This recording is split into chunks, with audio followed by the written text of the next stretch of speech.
लिए उपयुक्त अंग्रेजी शब्द होगा? Bonafide, mandate, natural, indent. Star mark कर लो भैया, 2-3 बार एग्जाम में पूछा गया है वास्तविक। हाँ जी, यू आर इन क्यू, बता दीजिए फटाफट से इनके सारे। अब देखो, वास्तविक के लिए हम क्या होता है? बोनाफाइड। इसी को हम क्या कहते हैं? बोनाफाइड कहते हैं। इसी को वास्तविक कहते हैं। इसे को क्या कहते हैं? सदाशयी।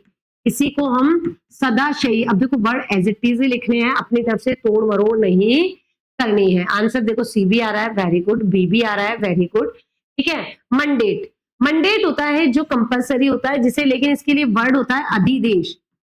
मंडेट ध्यान रखना, पूछा जा सकता है मंडेट। ठीक है, तो मंडेट होता है अधिदेश।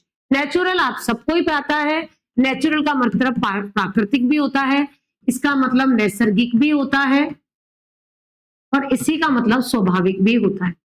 हम बोलते हैं ना नेचुरल, नेचुरली। ठीक है, तो नेचुरल, नेचुरली का ध्यान रखना, प्राकृतिक, स्वाभाविक, ये सब होते हैं। इंडेंट, इंडेंट होता है आश्रय पत्र। तो अभी आपने पढ़ा होगा कि राजस्थान सरकार का एक लेटर ऑफ इंडेंट हुआ है, तो लेटर ऑफ इंडेंट ध्यान रखना, आश्रय पत्र। तो इंडेंट पूछे तो आश्रय, और लेटर ऑफ इंडेंट आश्रय पत्र। ठीक है, तो लेटर ऑफ इंडेंट या इंडेंट अपने को ध्यान रखना है। सही आंसर है जी बिल्कुल ए।